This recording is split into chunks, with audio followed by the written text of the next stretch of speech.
Right, mhuri yeZimbabwe kusangana kwatiri kuita zvekare pano paHarare 263 pari pano kuzivisai manews updates ezvinhu zviri kuitika munyika yedu yeZimbabwe. Kana uri munyowani, make sure to subscribe button on that notification bell. Mhuri yeZimbabwe, update yandinayo update iyo inorwadza, inosereresa, inotorwadza. Update iyi inosereresa. First update yandakubatrai update iyo yemusikana uyo anga ashusha nekubvisa pamuviri, achibvisa nhumbu dzakawanda. Saka ndatanga kuisirai update iyo. Wapedza kuona update iyi, zvinonakidza kana asiri mwana wako, asi kana ari wako unonzwa tsitsi, zvinochemedza. Ndatanga kuisirai update iyi. Wapedza kuona update iyi, ndine update yemwana mudiki arura nekupinda nepahwindo pamabhaugula bhapa achinoba. Zvinorwadza kana une mwoyo wekubereka, asi kana usina uchiti hazvizofe zvakakuwira, unoseka. Ndiye nditanga kuona first update. Watapedza kuona first update uchazonofika comment section. Ndatoone first update. Saka imi amai mukufunga kuti pamwananyi mudzimu izvozvo ndinokuudza kuti matogona mafambira nyaya yegwara bababa wake musati mari waka mwanza ndotaura nekuti uri pane mwananyi wasi mudzimu kubva zvafa baba wake mweya baba wake ndo akaturika pamwana ndo uri kopaita semudzimu. Inondaura mudzimu uyu baba vake vakaurayiwa kana kuti vanosva vari kuda. wabvunza richi Baba vake havakaurayiwa here kana kuti vane zvavari kuda kuti mwana iye afembe buti. aya baba wake kavakuita zvotomutswa hapana chavari kuziva. Wari kutomutsiwawo. Havana chavari kutomboziva. Saka ndonyaya saka muri kuonaka sekuti munhu ari kunyanya musikanzwa zita rekechi wevakomana. Musikanzwa wacho mimba dzakawanda dzaanongobvisa. Kana kuti anditeerera haachakwanisa kunditeererawo, pamwe anoshora mumhu kana kuti zvazvizvi kuitika pano. Zvamaita nokurowa, maiti mudzimu uri kukurowa. Unoti unorohwa nomudzimu, mudzimu ungaukurire kurohwa. Nayo chinyandorowa maiyo. Handitoziva zvinoitika ini, kwese kwandaifamba nengonzi mudzimu ini. Meno ndaizongoona ndawarohwa, handizvitombozivi zvaifamba usei beni. Asi chaindinetsa mudzimu wacho wanga usina kana kuti utaure kuti ndini nhengi. Unongoita hasha dzake idzodzi dzekufemba buta achibvisa nhumbu dzese. Apa kutosvera? Apa ari kutotarisai muone kana ndimiwo. Ngambomira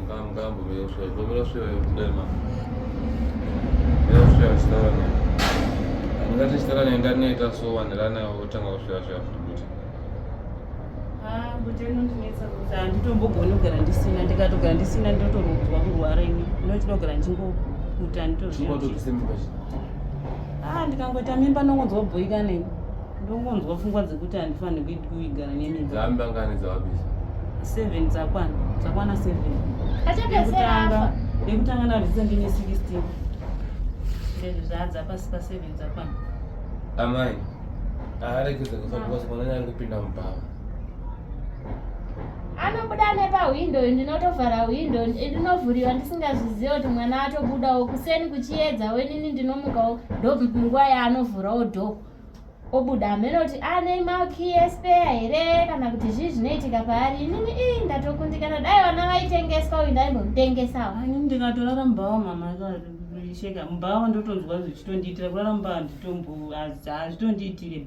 Ndikarara mubhava handina zvanenge ndaita, ndikarara mubhava ndotonzwa zvichindiitire. Tonzwa zvichinyatsotoitika. Zvino mwana mumwe chete anokuudza izvozvo, iwo unenge wakatarisira kuti ndopanokubata. Maitani lake ndoindaneti rangasati akadoka so ndingadai ndambobuditsira pepepe mwana zvakare mataura nematsaunzisira kuti mudzimu mweya baba wake uri kushandiswa. Saka iye baba matawakira gore yava atofa iye zvikubata pise mimba dzese zvimweya iwo baba wake unoshandiswa koma baba wake ndari kumushandisa. Isaac nomusevenzi Isaac Ndomuziva. arogara kuti Ariko kumusha kwawo iko kwaakaberekwa iye. ndiye ari kushandisa mwana. Saka Isaac ndiye ane mikoni ndiyomera tembo. Mukuti Isaac bamukuru vangu vane mikoni ine madira anondita. Vanondida zvisingaiti. Zvino ndochibatsirika Ugari sei? mwananyi akazodhakwa. Ndinozviona kana pakutaura hatinzwisisani. Why child baba munini?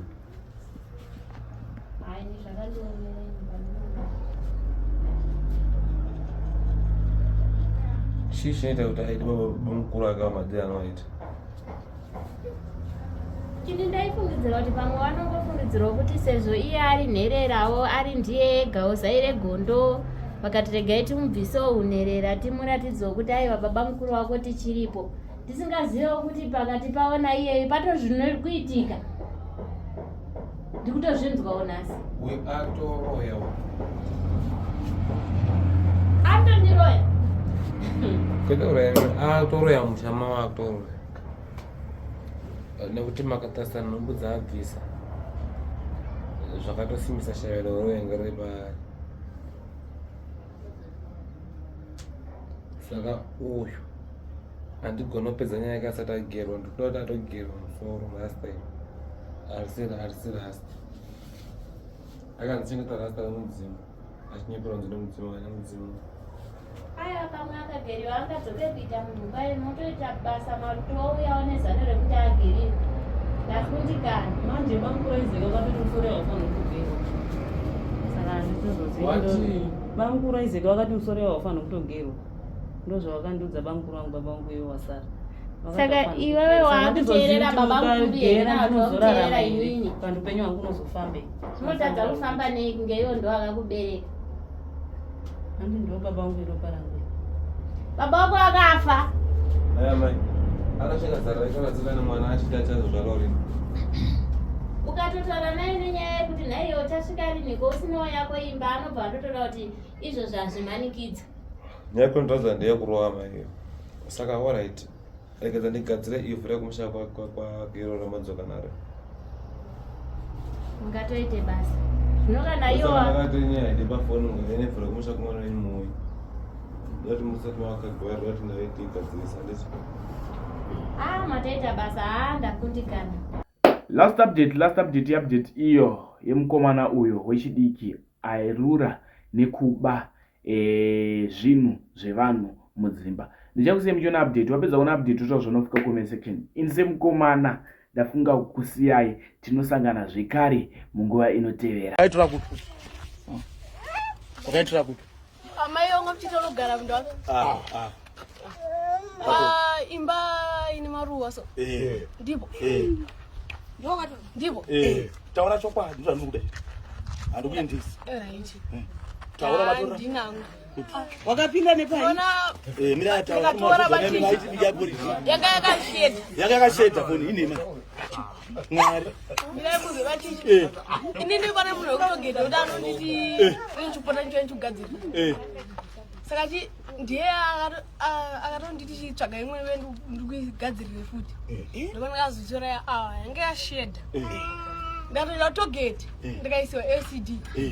Ndikatoya futi yakutata ichinasoona. Mama wako ndikasvika kumba. Mama dherera pakanzwa kuti ndabanzima. Wavhairoera pasi. Foni yo wakati waiwana. Yanzoiona ku. Wairoera pasi. Yashedha futi. Iri ku. Andaidzosera togeti. Vakatonditi enda kuwaisiwa LCD unodzosera foni iyoyo. Mama wako ndakazotora kwanda kuti adodi zvomba. Eni pango pamai, antu amai baba mai pakatora pamai pasari pakoko na. Amai ni. Ndomire mama. Pabira mira ataure dzese. Imwe acho kwatira pana mimi. Taura watu achokwandi kuregere kuendesa kupolisi. Akati mzamuendese kumapurisa. Kukawanda vandotora but. Kutaura chokwadi. Ndio wakatora makuru. Kana mida imbaha ndiri. Kwa unaimwe imba yakavhura. Kwa apa mai ningiri pasaida panoto. Kwa papa. Pataksho pame kuna papa. Pana pamwe pane dore black so. Paimba nyowani so. Ndakatora apa. Nio ani kumwe uku. Muchigadeni umu. Pane maraina arikusaidi kutara iyi. Kachaure. Panisi ari mafoni ari kuenda kutuma. Asika. Nekupi futi. Taura taura yo. So that andikuenda maputo anofana kurowemba. Unorazo kuti. Wazana akuya vakaipa ndotoamisa ndini. Toti kumiri. Nkara kose. Nekumiri kwacho. Abayizva. Mafoni foka. Akone fo hapo. Ati kumiri nekumiri kwacho. Nemumiri kokuya uko. Toti kunokuchi 5. Pana. Sawa unofembera sisi baba na wewe mtaona. Samvesi aruza maponi ukuba ito. Ya. Aruza zakambezo bata ukiti. Zvototi yangu ichiriko naiwe. Ma? Yangu ichiriko. Iriko. Anziriko kutogeta. Iriko. Iyo yenyu dai nditori nayo. Asi mama ndokazoipwanya. Anza wakati waiwana. Oyona kupi wachondro. Mama hata vadi sio bataura kaita. Shona ndakagara chingwana mama. Ndatomboda kuitengesa futi. Ndafunga kuti ndikazokunzi enda kuise. saka muke madhira. Amuombe Mungu. Bese kutanga vana adika. Basa mai. Kana mara vana munhu amuombe zvanga chikuita musatauya ari mashona. Boza azosati sitoroka akazoti baba chiteka tichitaura. Saka chokwa chakuzobuda mushe mengoti Bamba pane maru. pana maru apenyu atakuudza ere Wakapinda sei naiwe? akudza apenyu bwindi begaba Wakapinda ngabira. sei? Samba apinda pamwana. Ana baba winda unotitema kumbesa. Saka mona. Kwangu wakatopinda muchimu. Ngataura izvozvo. Mupeka pori zvino. Mubikire. Azona.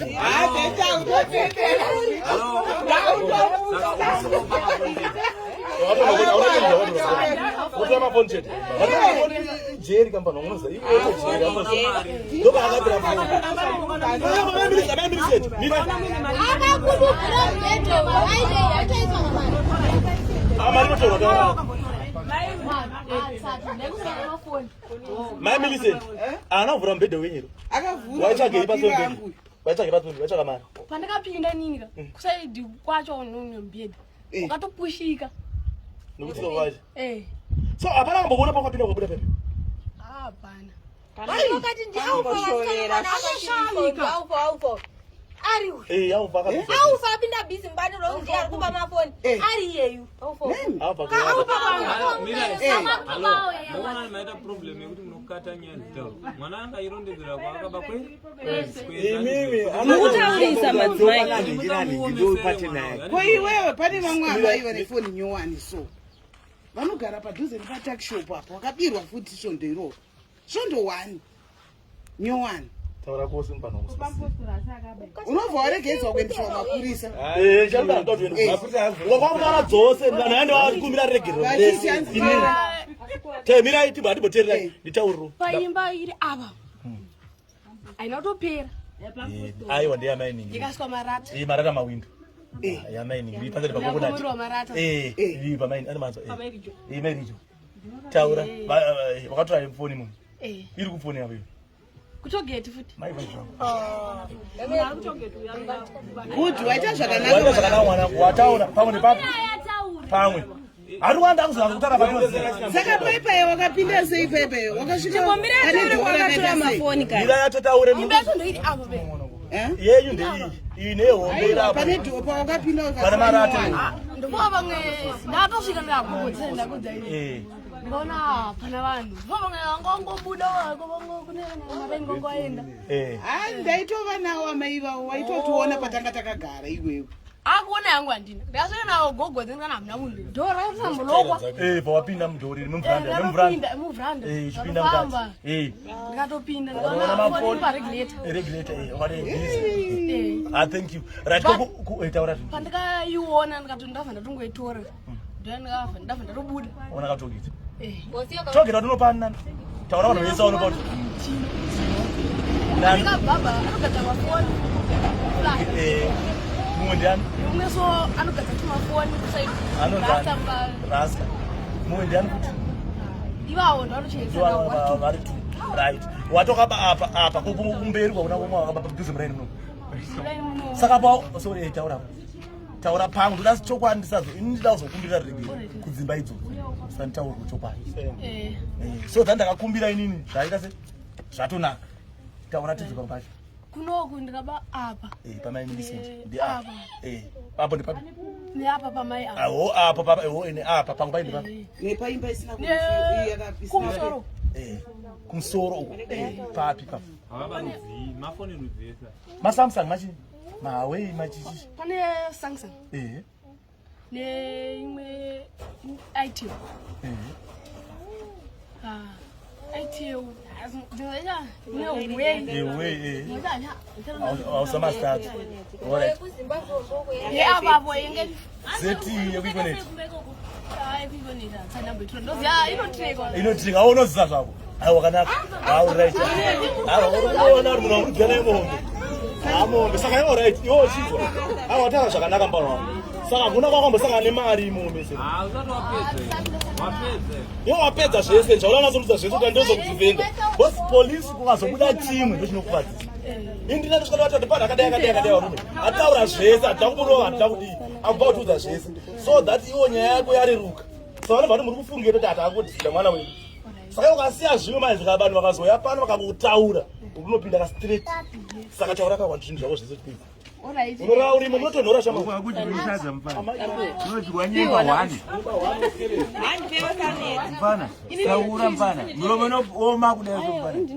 ondobvisa kepi hapasi pana pachiri kuti taura ndozvatouda izvo chingatozerue panapo ndakambotanga ndapapfuura ndaona apa navanhu nditozodzo asi panga ndaenda inini apa apa seri apa pamai mudomena wasvika waona